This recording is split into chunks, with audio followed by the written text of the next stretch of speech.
It's all things MMA on KCLR and for scoreline.ie as well. My name is Ken McGuire, joined on camera and in your ears by Myles Bryce, head coach, Team Rhino Kilkenny, and soon on his way to that $1 million, baby, in PFL. $1 million. How you doing? How are things? Good, and yourself? Good. Yeah, all good. For people carry who, on. For people who can't see this, we do have the visual on the website and on the YouTube channel as well. But you're looking pretty marked up. You're looking pretty, but definitely pretty marked up. You got a lot. You got and then marked up. Yeah, you got a lot of extra color around there. Has training been taking its toll on one side of your face anyway? No, do you know, I'll be honest with you, I got an accidental headbutt in sparring last week, and then I got another accidental headbutt in sparring on Monday.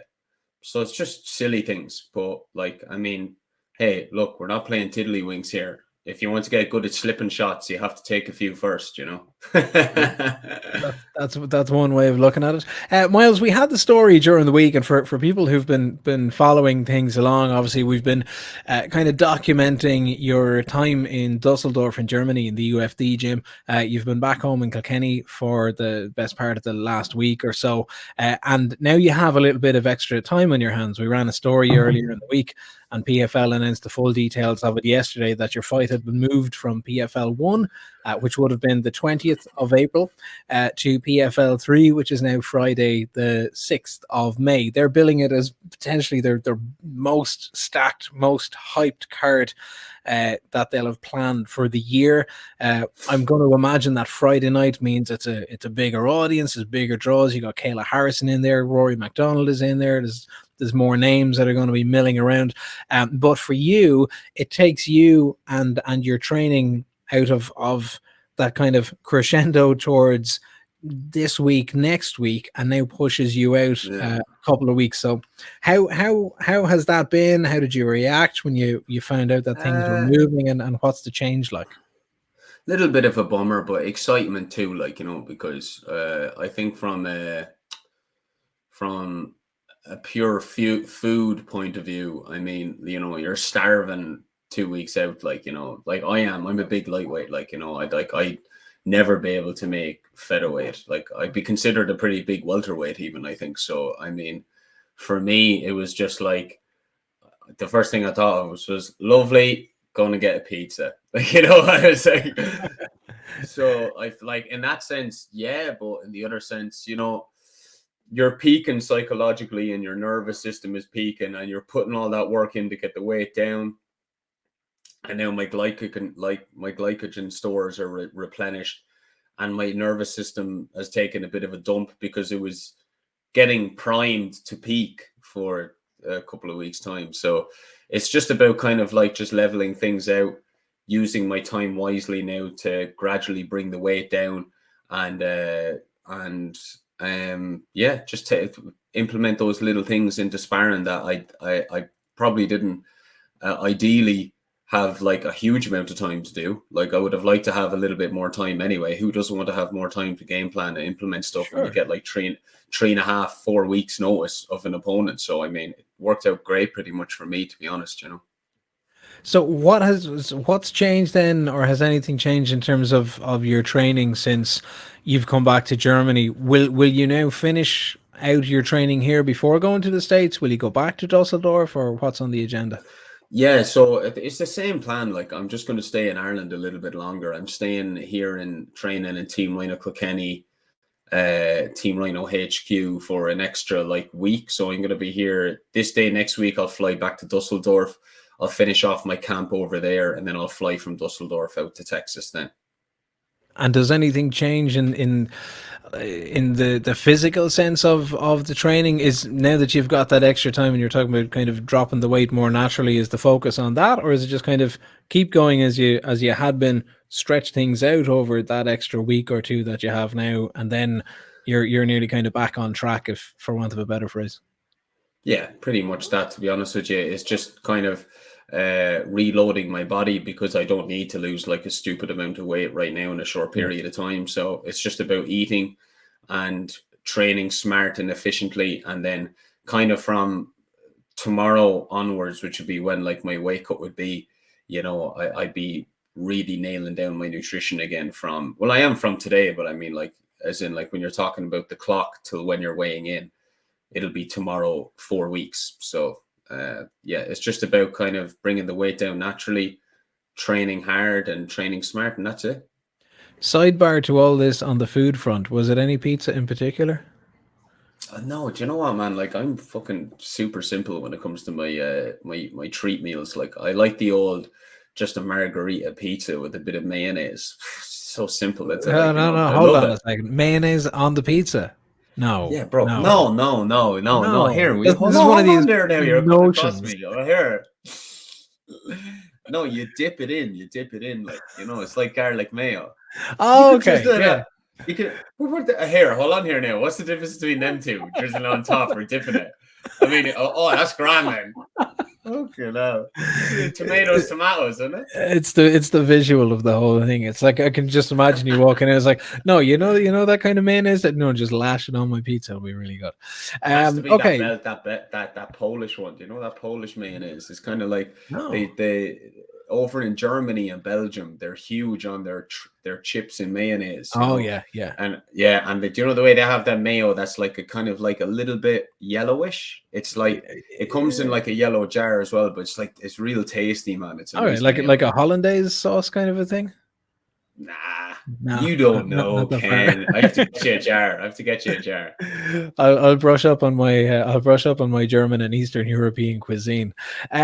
So was there any reason other than the I suppose the announcement of the card given for the move, or you just told, hey, look, your fight's being kicked out a couple of weeks?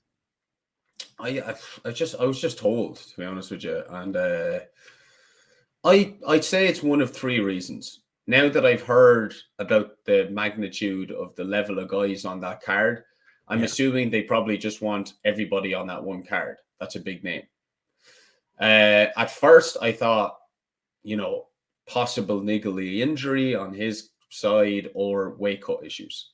But now I don't know. Either way, it doesn't fucking matter. Like, but I mean, like it's probably to do with the fact that PFL want to have all the big names on one card, I'd say. Yeah. So what does that kind of play into your mindset, where your head is at when you see, okay, well, they're making adjustments, they're rolling out the red carpet for this one, they're bringing in most of the heavy hitters that they have. There's a couple of former PFL champions that are there. They're obviously starting their own run for the season as well in their own class. But does it change anything for you, headspace wise? No.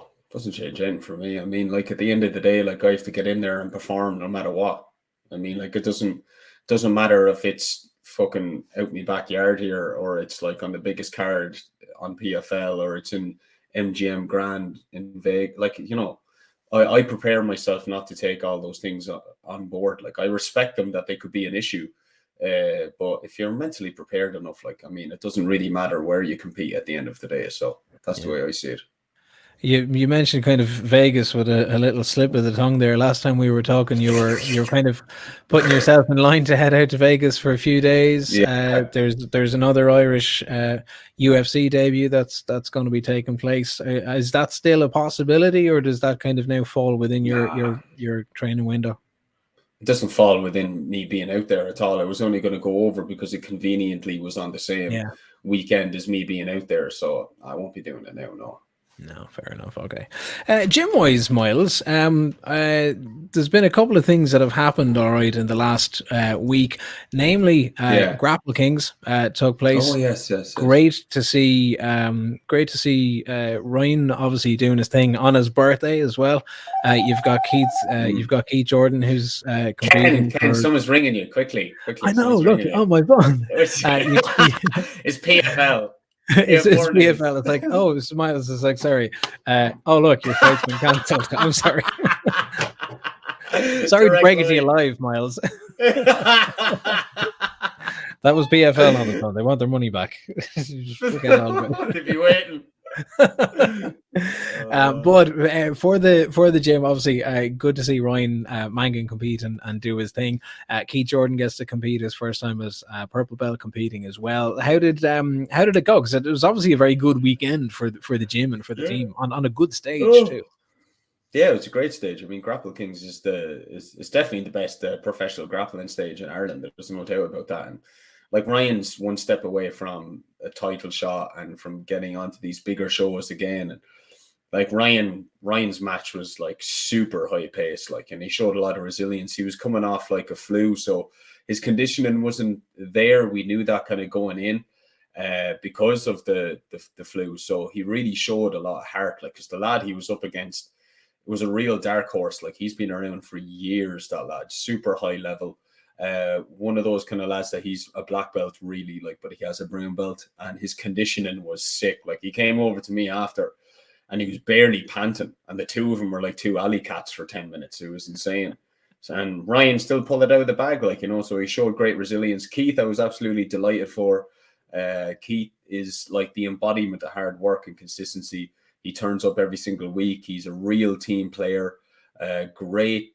Like, he's just a huge part of the team, like, you know, and to see him do well and deservedly so, I was delighted for him. And he just did everything that he needed to do.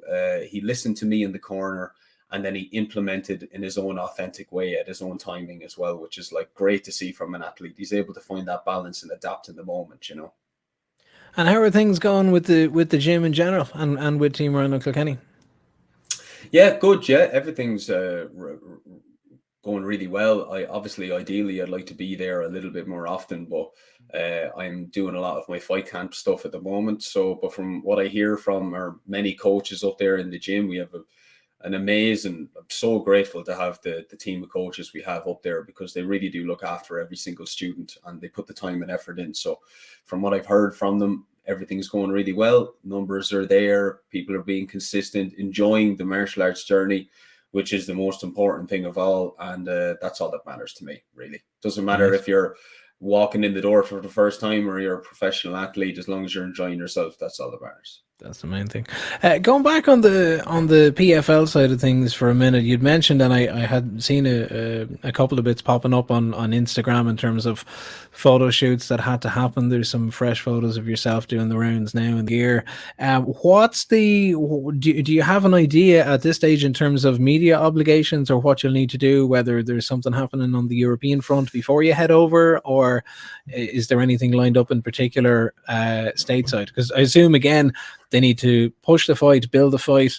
Pettis is going to have probably a lot of story to tell. They're nearly kind of building it as a redemption story compared to his performances in 2021. So there'll be definite eyes on it. But do you have any idea of the commitment that's required yet on the media side? No. If I can avoid that as much as I can, I will. Yeah. Good enough. It's part of the game, but, like, you know, hopefully he has to do all the media stuff and I have to do like fuck all. So that'd be great. But I don't know anything yet. No. And given the change in thing, the change in dates, I should say, not the change in thing. Have you got a definite date yet in terms of when you need to go to the US? That'd be like a week before, so it gives me like a whole week to kind of accumulate. On that note, Myles, that's where we're going to leave it. We might get a chance to chat again either before you head back to this. I was going to say to head back to the States, before you head back to Germany, or once you get over there and keep an eye on how things are going. You wanted to give a shout out as well to a couple of people that have been good enough to support your journey. Who's been lending a hand on the local front and on the front? I think the first person I need to really give a solid shout out to is Tommy Hackett from Hackett's Bar. He has supported me in my journey for this camp, so really appreciate everybody at Hackett's Bar for that. I also would like to thank everybody at Roach Injury Clinic for letting me use their top of the range recovery center and for the physio sessions to help my body recover and be in the best shape possible. They have a great team of guys up there. And last, I'd like to give a big thank you to Philip Cross of Eurospar in the Common Road, who's just always been there for me, supporting me every step of the way. So thanks very much to those guys, and yeah, just everybody that's been supportive of me so far in regards to this camp, and in particular, as always, like I was saying in the last All Things MMA, the biggest shout out of all has to go towards the coaches at Team Rhino Kilkenny, because it wasn't for them, there wouldn't be a continuous energy going in martial arts and Team Rhino Kilkenny if I would, because I'm absent per se physically at the moment. Well, that's what it's all about. Somebody's got to keep the home fires burning, and it seems to be going quite well in that regard. On that note, Myles, that's where we leave it for this week. This is All Things MMA. I've been Ken McGuire. I got the pointy thing right this time. He has been Myles Price. I just made that. No, I did it again. No, opposite hand. There you go. Opposite hand. Hey, high five. Hey. Oh no, I did. This guy's useless at video. We will do this again next week. You can catch up online at scoreline.ie/MMA. Talk to you then. Good luck.